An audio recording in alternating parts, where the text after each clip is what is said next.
Dos, tres, cuatro.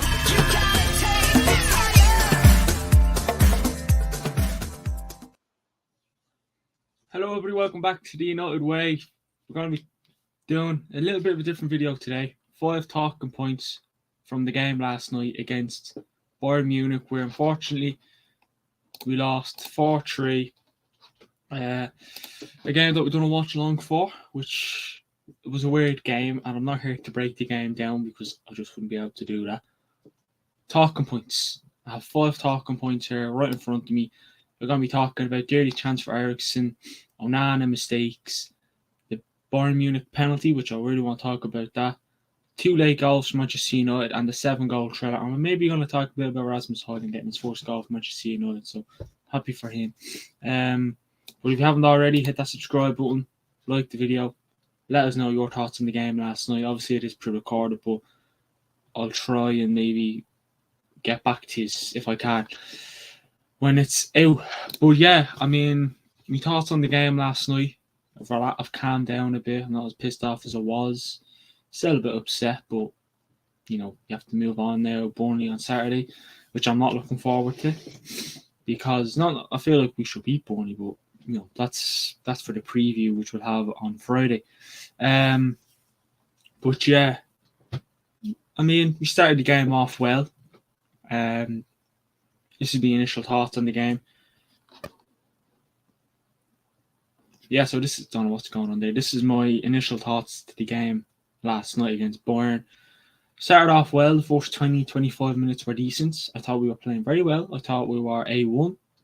Not out of this world, but it was against Bayern and I wasn't expecting us to have such a good start. And then we go out, and ever since the Bayern goal, we looked flat. And then, yeah, I mean, I don't know, it was a bit worrying, you know, seeing that we can play well 1 minute, and then once we concede, brutal. We go back to same old Manchester United.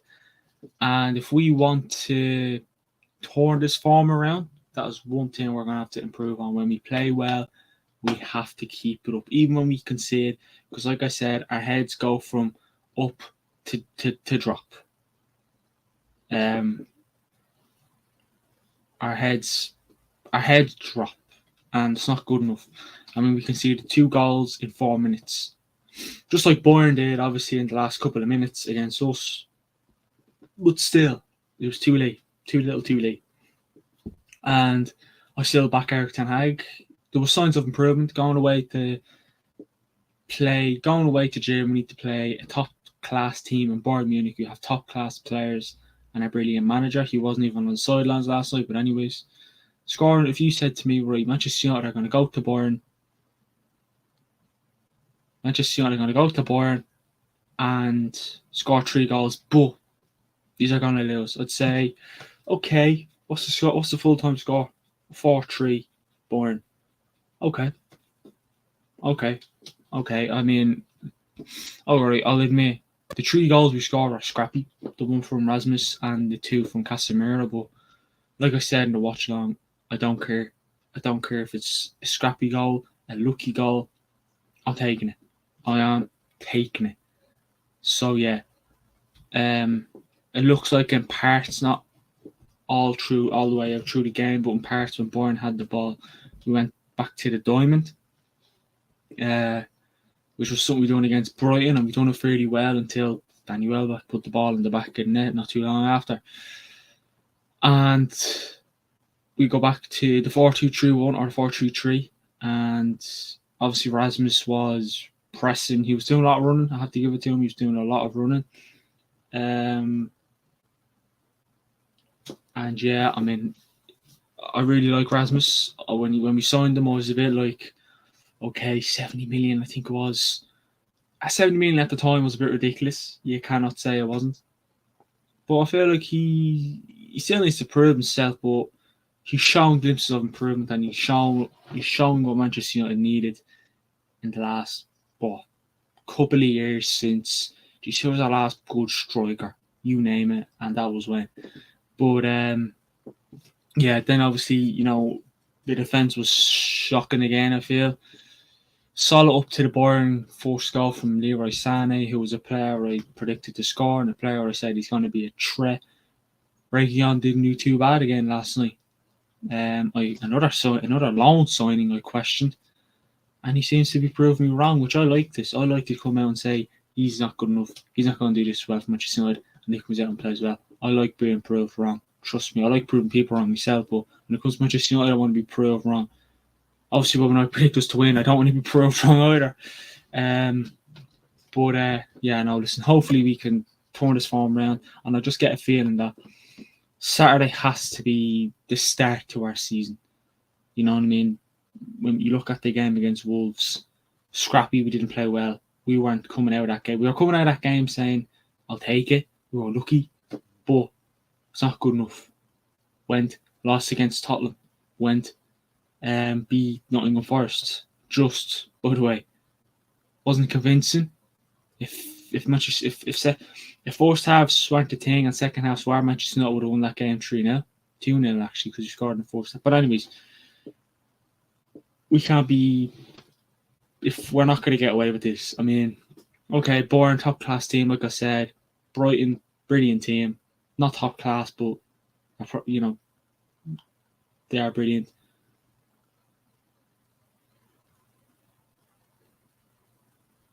They are brilliant.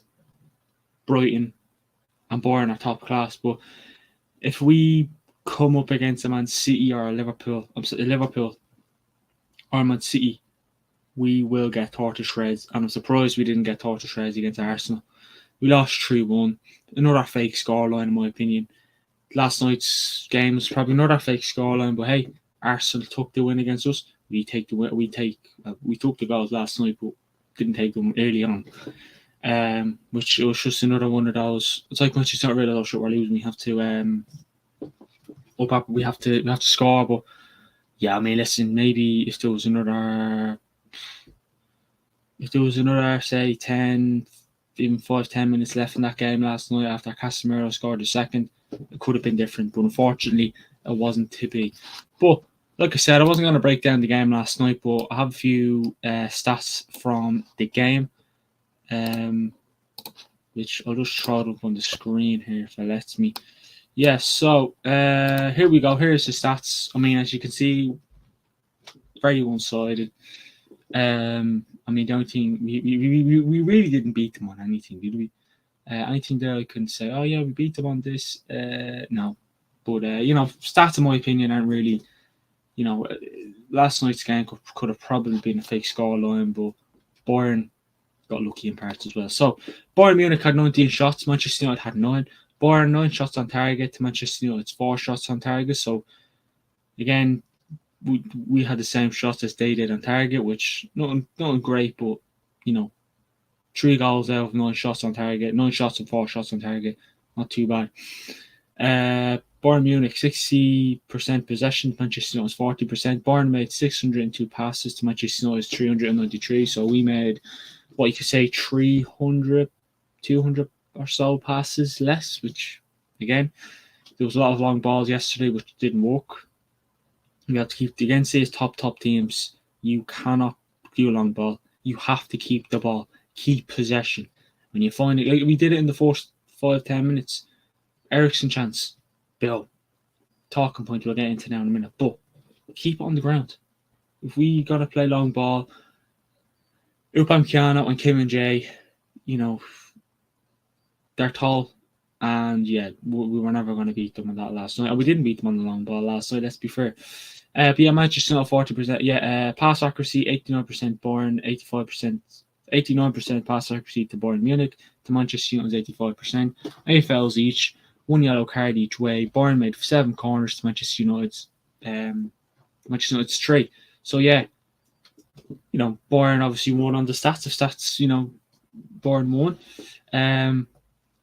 But yeah, I mean, you look at the game, just throw it up. Full-time score, Bayern Munich 4, Manchester United 3. Sané opened the what do I say? Opened the scoring or whatever it is. broke the deadlock, is what I should say. And I don't know why I keep. But anyways, opened the score. Could I start this out? No, right. Opened the scoring.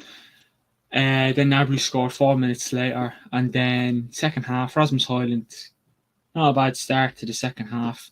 Gets the goal to get us back into it. That was the first time in the game where I thought we can get back into it. Harry Kane penalty. I will talk about that, and then Casemiro scored. That brought it to 3-2. I think with 2 minutes to spare normal time. Then Tell, another goal that we could have done better defensively, and Onana could have done better as well. And then Casemiro got another one. I thought Bruno scored it, but Casemiro got to it. But fortunately, it didn't matter who got to it. Manchester United lost. And then you look at the starting 11. Andre Onana, Serge Reguilon, Lisandro Martinez, Victor Lindelof, Diogo Dalot, Casemiro, Christian Eriksen, Bruno Fernandes, Marcus Rashford, Facundo Pellistri, Rasmus Højlund, then the bench, Bayern, Heat and Vitek, 3 goalkeepers, Johnny Evans, Gore, Hannibal, McTominay, Forson, Garnacho, and Martial. Obviously, we've seen the introduction of McTominay, Garnacho, and Martial. Should have Hannibal had a say? Maybe could we have brought him on? Just go all out attack, take out maybe a defender. I don't know.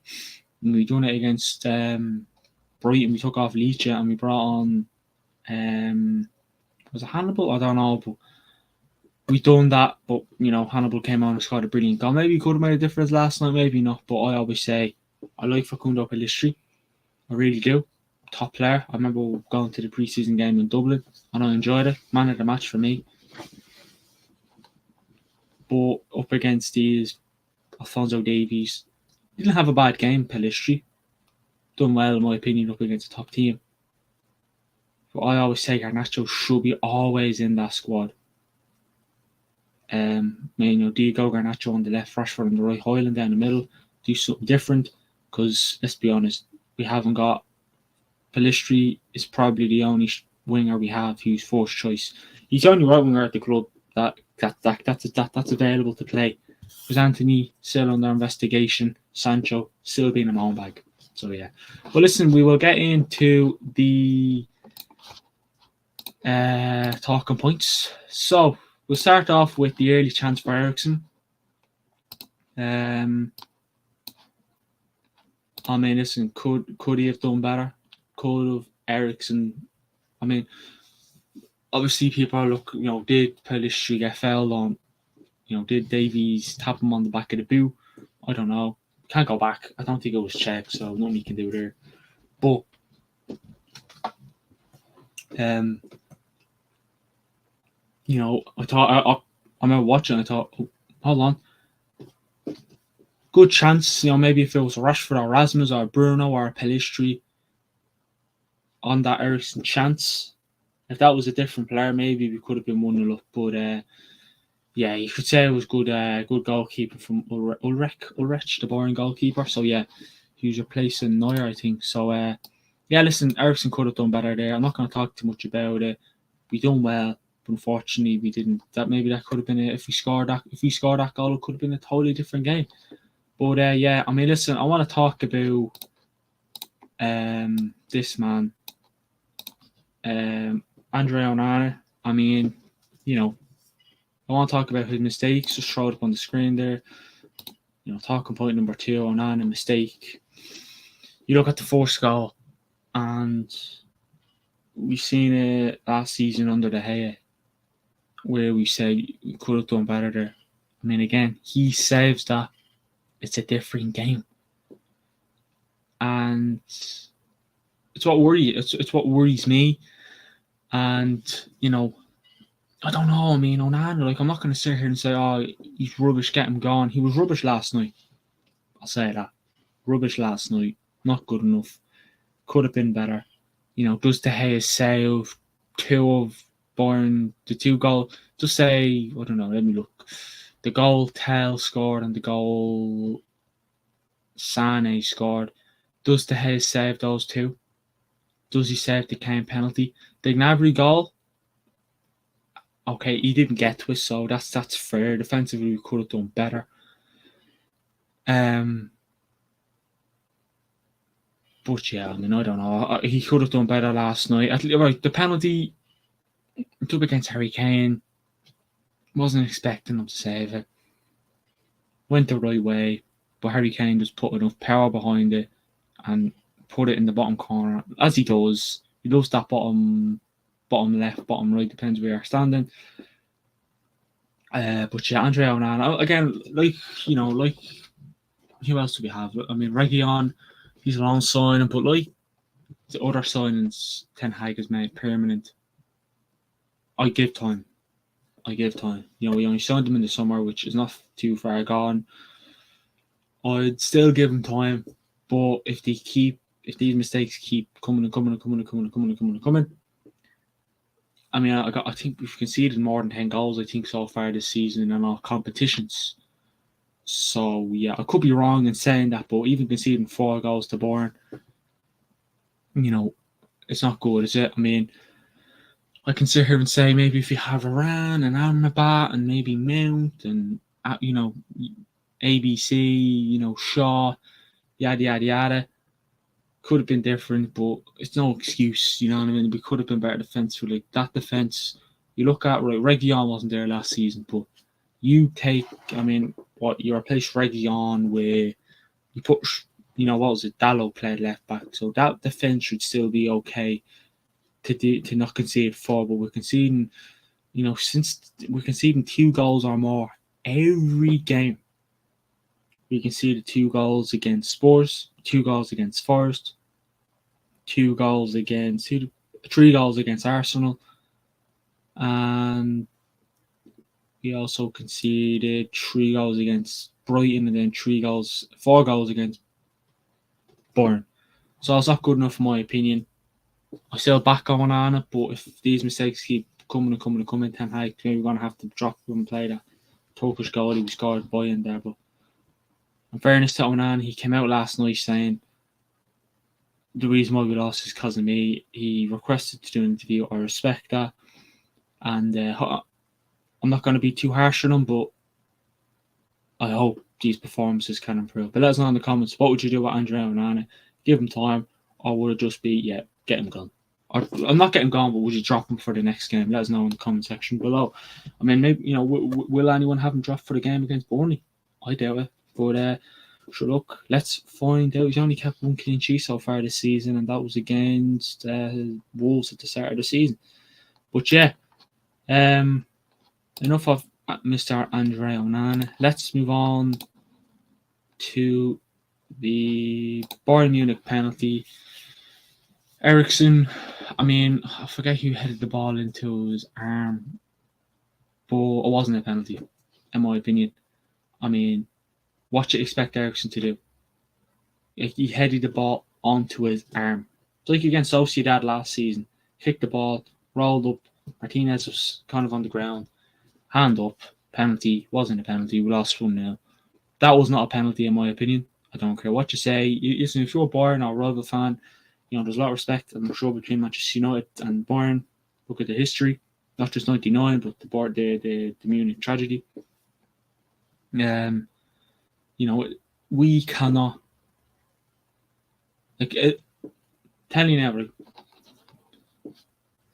now.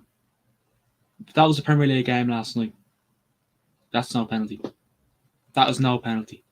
But because it's a Champions League, it's a penalty. I mean, the rules change. If you know, I'd love to know why they gave the penalty. He headed the ball onto Eriksen's, was it arm or hand, whatever it was, and yeah, and it was also weird that he checked it. Referee was like, right, take the throw, and then he went back to check it, and then he got told go to have a look at it on the monitor, and then he gave it. So he had to look at it twice, which is ridiculous. And this can't keep happening. VAR just keep fucking us over numerous times. And and you only showed the referee. I think you showed the referee the same angle we seen on the TV. The angle you seen is the angle the ref seen. So ridiculous. But listen, we're always going to get fucked over, in my opinion, on VAR. I mean, it can't keep happening. And did Bayern Munich, was that a penalty to Bayern? Let us know in the comments below. But I mean, listen, Casemiro came out of nowhere with the 2 goals last night. You know,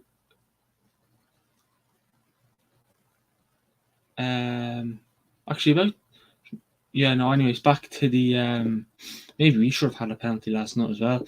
But Casemiro, 2 late goals, 2 scrappy goals. But like I said, you take them.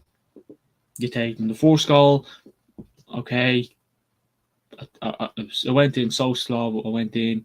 First, second goal, Bruno's like, yeah, fuck this, I'm just going to go for it. I don't even think there was a wall.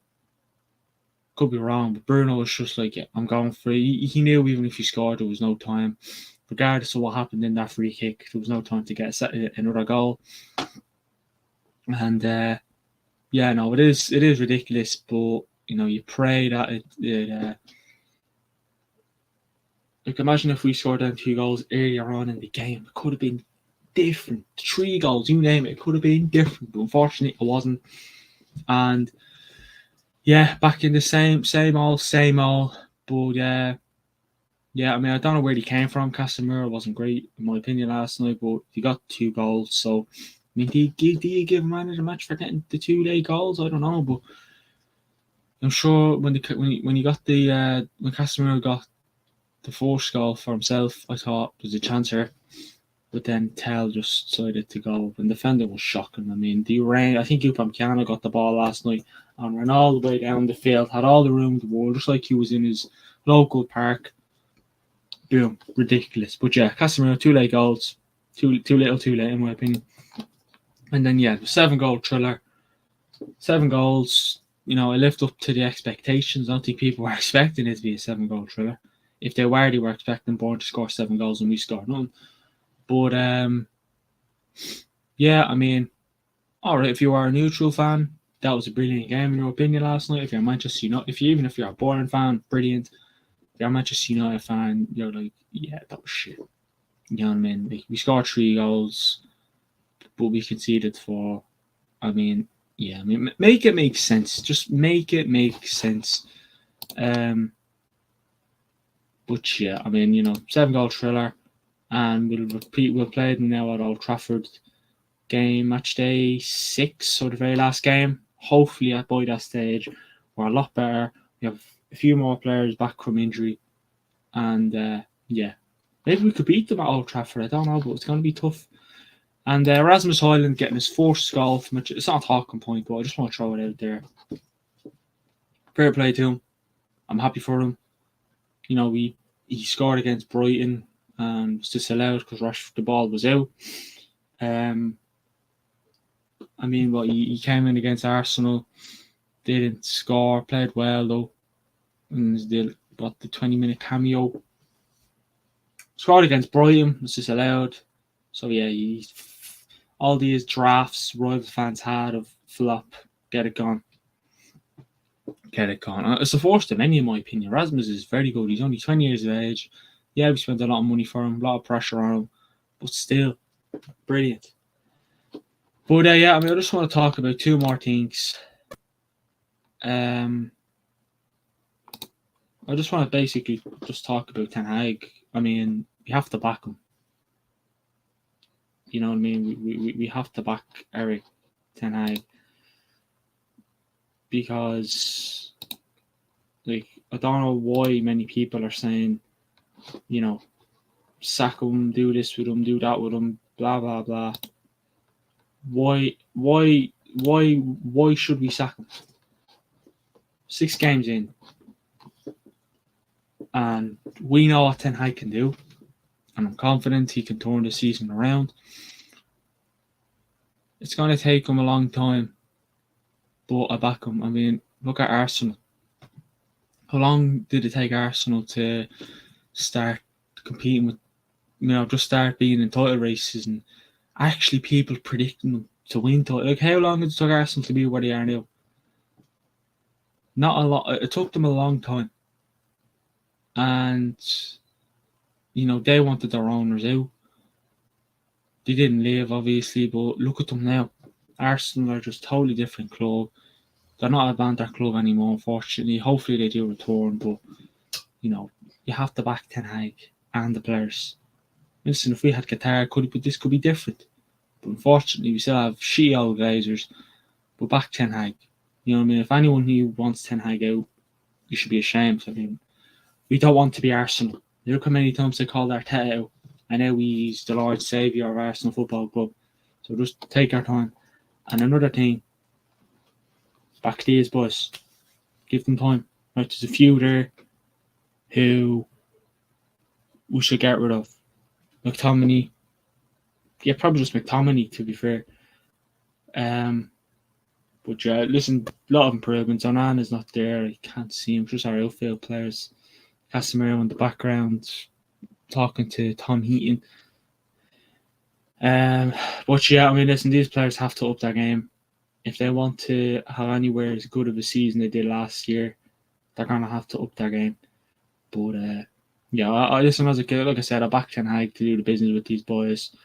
We haven't got the most standout players in the world, but when we have a fully fit team, we look decent. But I mean, when's the last time Ten Hag put out a team with no players injured, like a fully fit team? I mean, if you can name me when, I'll happily. But yeah, but listen, that has been the 5 talking points. That has been a bit of a different show. We'll try and do a lot more of these. We talked about Dearly Chance for Eriksen, Onana mistakes, the penalty Bayern Munich got, the 2 late goals from Casemiro, and the 7-goal Trellan Rasmus on first goal. And yeah, I mean, listen, hope you enjoyed the video. Please like, comment, and subscribe. Let us know what you thought. Did you like this? Would you like to see more of this? And yeah, we'll do another one after the Burnley game on Saturday. Probably do that, have that coming out Sunday or Monday. But until then, thanks, buddy, for watching. That was our thoughts on the game last night. And until then, have a good one.